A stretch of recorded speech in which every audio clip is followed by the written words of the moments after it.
Welcome to this Zentangle Quickie. My name is Heather Hartwick Gladden. I'm a certified Zentangle teacher. And today we're going to take a look at the tangle Fern from Cindy Knapp. Now, this is a fun one. So, for those that are connected already, we had two tangle time sessions today focusing in on this tangle. And oh my gosh, did we ever have fun. This is neat, has a lot of options, and we'll get started. So I'm just going to do a 4 square. And so in the step outs, and I'm just going to draw a nice straight border here. In the step outs, which are in the description section, and actually from the class, I'm like, oh, because somebody asked, what is a step out? It's our word for instructions. It's the steps. So somebody finds a pattern, they deconstruct the pattern into our essential strokes, which are the straight line, the curved line in the form of a C, the curved line in the form of an S, the orb and the dot. And so, take a pattern, deconstruct, okay, what are the elements? How can I make this into a pattern that has as few steps as possible, is easy to replicate, things like that. And then we put together the step outs. And so I don't know how we came up with that name, but that's the name that we use, just like Tangle. We just made it up. So anyway, in case you were wondering, all right, so now I'm just going to divide this into 4. All right, so as the tangle begins, we're going to put a dot. And actually, it's not a bad idea. What does it make a small dot? I was doing this earlier, just, a dot like this. But I think it's actually a little bit more beneficial to make it an actual little dot. And I will tell you why later. So, because it won't make sense necessarily now, because it has to do when the pattern's getting filled out. All right. So from this dot, we're going to make seeds into all 4 corners. Now, a seed is a curved line going one direction, curved line going the other direction. And, it looks like a seed. Now, I keep trying to make these a little bit fatter than normal, than I normally do, because we're going to put some stuff on the inside, and it's nice to have the room. And I keep just kind of defaulting to my normal size seed, which is more, it's more like no, is that long grain rice? I forget. Anyway, the longer, thinner. It's crazy. Anywho, so we're going to do this in all 4 corners. Well, and what's neat too, I mean, we add our own style into all of these tangles. The tangles, we have the instructions, we have the step outs, right? And then, we all have our own personalities, and I find it fun to work to replicate what's there. But at the same time, there's just certain things that I end up doing because it's just what I end up doing, and maybe because I like it, or maybe just because it's what I end up doing. All right. Now that we have these seeds all done, then from the center, and this is why I thought, oh, you know what, having a little bit more of a dot is good. So if you're filling out a larger grid, this is where the challenge came in. And also, let me also share how I did these, excuse me, these seeds. I did, the same direction in each square, and then turned and repeated, rinse and repeat, rinse and repeat. I should say turn and repeat, turn and repeat. But sometimes it works well that way. Sometimes just depends on the tangle, where I don't want to get lost. So it's sometimes better to just do all of the steps in the one box and then move on to the next box. I share that because that, either way, it doesn't matter. It's just, getting to the end. So what I found doing this, and I was doing this the same way, and when I had, a larger grid, then all of a sudden I'm like, oh, wait, which direction, where am I putting this in? Because they're all meeting here, but they're all meeting here too. So if you put in just a little bit bigger dot, then that helps if you want to do it this way. It also helps to keep centered. Yeah, where are we working? So that's why I thought, well, it works better to have that little bit of a dot. Okay, and like I said, you can, up to you. We all work differently, and that's why I like to share, the different ideas, because what works for one might not work for the other, and vice versa. All right, so now that we have all of these done, in the step out is one way. So we're essentially going to decorate these seeds in the next two steps. I'm going to do what's in the step out, but in the form, I'll also share a link to this on Tangle Patterns, and I'm just putting little diamonds on the end. Actually, my diamonds end up a lot bigger than what Cindy had on hers, but also in the for more inspiration section, which is what I was starting to say before I so rudely interrupted myself. You'll see some other ideas for decorating, and you can use your own creativity for that, or getting started with just doing it the way she has it laid out, and go from there. That's how I need to do things. Is let me replicate first, and get comfortable with that and enjoy that, because I'm weird. I do find that fun. And and two, let me mention, because as this is, if you get any of these that kind of are ending up a little wonky, this is a course correction time where, because we're doing a fill-in on these little diamonds, it's like I try to get them just right, and just right centered on the stem, or the straight line that we just drew. I don't know why I called it a stem. Something else with this, if you want to do the diamond, so what I'm doing is I'm starting off like this, kind of auraing the tip, and then completing the diamond, because all of these straight lines didn't necessarily end up the same, and so if I've ended up a little short, then I can add some, but if it ended up just being a bit too long, so like that, then I'm encapsulating it, and then because we're filling in, it's like, nobody knows. Oops, let me do these two down here. And it's a nice kind of built-in course correction to do. But if you were to start it here on the tip and then go out, then you might run into, a situation where it's like, oh no, I don't have enough room. So it just works better. That's what I found anyway, to do it this way. And then two was like, well, this one was a little bit off center. But then, because we're filling in, you can just kind of keep working it till it looks just right. And sometimes you can shift the points and where they're at, and just by being a little bit careful. Can't go too crazy, especially because this is small.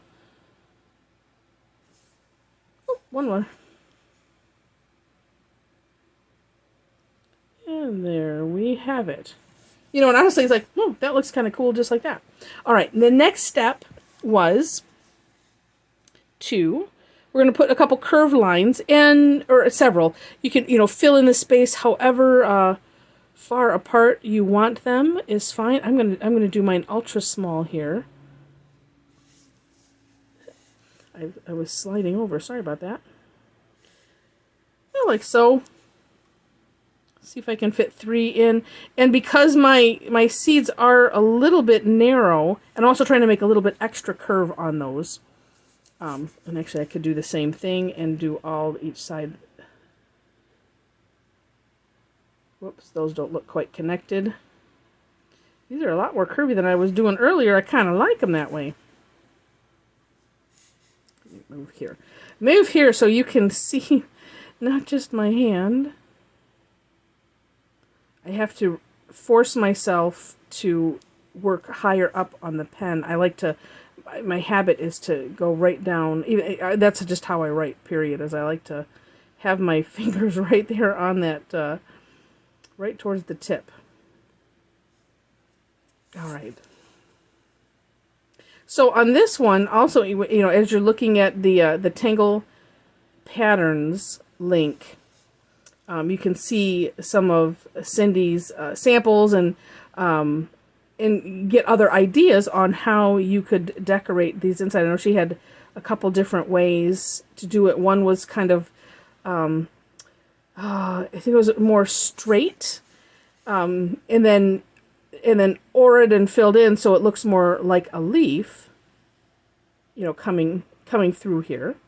Another one, it seemed like it was more of a, if you're familiar with the Tangle Flux, it would be Maria's version of Flux. Just a little, oh no, I'll take that back. It's more like a tethered orb, as I'm thinking in my head. Or like, it was more like Rick's Flux, excuse me, because it was more of a, I'm just going to put a little, shoop, just like that. Anyway, you have to just go look and see. I apparently had too much caffeine. I did have too much caffeine today. Sorry. And this tangle is fun, and we had 2 really fun sessions, and you know what? These fun Zentangle sessions for me is really almost like having even more coffee. Well, I don't drink coffee, caffeine, period. All right, so there we have that, and that looks cool just as it is as well, but wait, there's still more. All right, the next step is putting these like half circles, a big C shape, on, in between the seeds that we did. And you can decide how you want them. I'm going to go around the outside first. You can have them, mine are a bit uneven, some a little farther away, some a little closer. But that's something that, you can decide how you want to do those. And then the job is making them consistent. All right, now for these inner ones, you can just do like we have been doing here, or, of course, you could just make it a big orb. I'm just kind of going slow and careful. So you could certainly do that. Or if you're just more comfortable, orb on one side, turn it, orb, golly, half C shape on one side, and then turn it and do the same thing. Whatever works best for you, feel free to do that. And sometimes I might do something like this so that way I can just see a little bit better, because drawing a full-on orb this size is, it's a little scary. All right, so this next step, let's see, I'm going to do it here. I might need to do it a little bit bigger. So on my step out, and actually on Cindy's also, I thought it was a great idea, so I, of course, copied it. Here's what we're going to do. Let's see if this, I think you can see this. But you can look at the step out and see, and then just following the sound of my voice, can follow along. So in each C shape, right, or half circle we could call it, we're going to divide it in half, and then divide each of those halves in half. And of course, just like everything else on here, if you feel like you want to decorate a little bit differently, you can certainly do that. Now, what I found with this, and to make the shape that she has, what I found helped is, let me get it in a good place here. Let's try right here. Okay. Is to find the center, of this section, and then straight line down towards the middle of this, straight line down towards the middle of either side. So starting at the middle, and then once you have one, then like this side, you want that to meet up. So that makes it a little bit easier once you get started.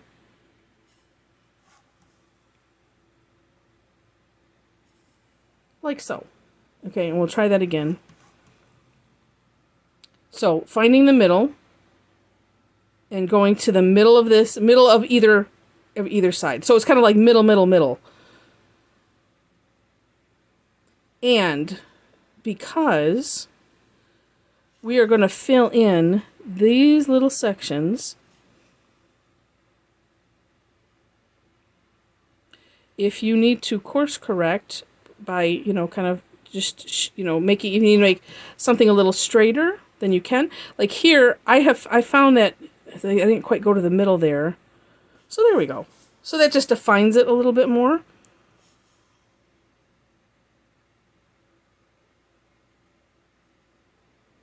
And like I said, going to the middle helps because having that that nice angle really makes it where you can see what the shape is. Especially because this is kind of tiny. It depends on you know, the size that you end up doing. All right, now if you're doing something like this, of course you can just go straight through and kind of take care of both at the same time. And then same thing here, right? Just start someplace. And it helps, you know, turn your tile so that way you can see where your pen is going. Ah, I might be able to fix that. Try to not go too fast. And, yeah, and turn the tile. All right, let's see. Okay, this will be an exercise in course correction. I can't even find where that happened. So as I'm filling these in, we shall see. And then what I'm going to do is spare you from watching any more of this because I think I have explained it well. And in the step out, you can also see I did not point out to the strategy of going to the middle, but you're watching and you know that now. Oh, here it is. Yeah, it'll be all right. Yeah. Okay, so here's what, oh, I'm gonna fix that. Could go a little steeper. Oh, just love the course correction. There we go. All right, so I'm going to save you from watching me fill in all these, so I'm going to pause. And if you're tangling right along with me, then you hit pause also, and then, you know, hopefully, when you, hopefully, when you unpause, I will also be ready, and we will continue to some shading. All right, be right back. All right, we're back. So, the next step is obviously, if you want to shade, you can. So what's neat about this is, well, any other tangle, you don't have to shade if you don't want to. But if you do want to, here's a couple ideas. And these are two that I did on the step out, and I'm going to do it similar to, pretty much similar to what I did on there. All right, number one way is put a little bit of graphite. Again, I'm being a little careful because this is small. So I'm putting a little graphite on the outside.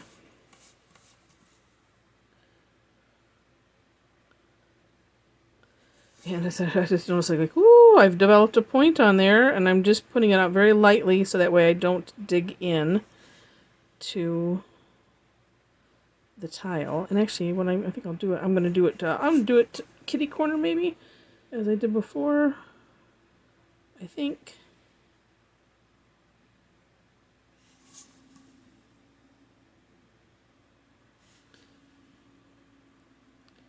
Now, some extra fun that you can have is if you use a toned paper, and I'll show you one that I started out one of the classes and I did not, because I made it a bit too small.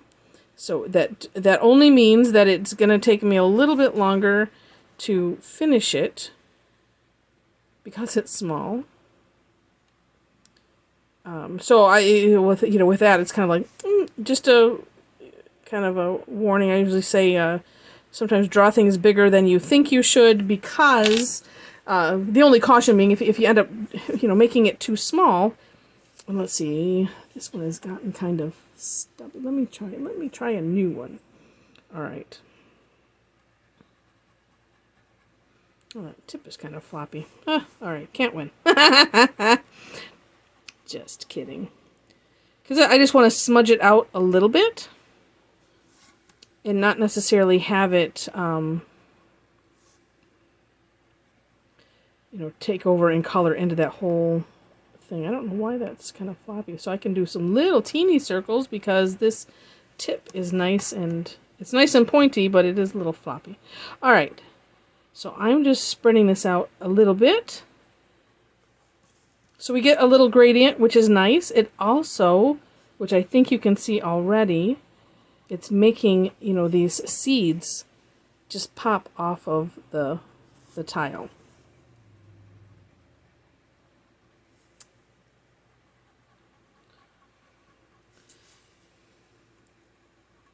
And like so. And then I have this side down here that I was doing.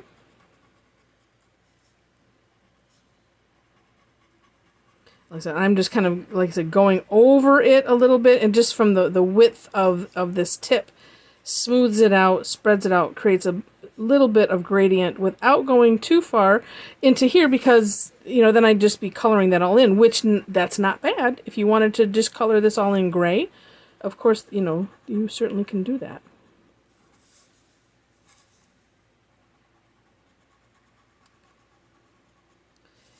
Okay.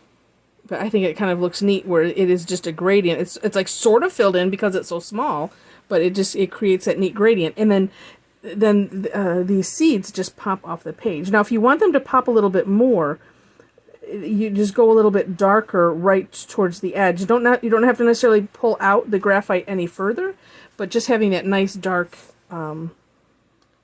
edge is good. I would, if I was going to do it, I would do it and then still use the tortillon again to kind of develop that gradient a bit. All right, next way is just putting some graphite right up on these straight lines that we did.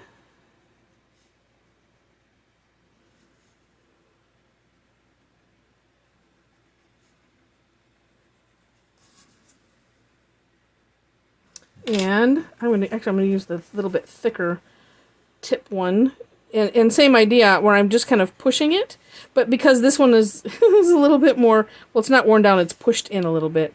It's separating it out a little bit more,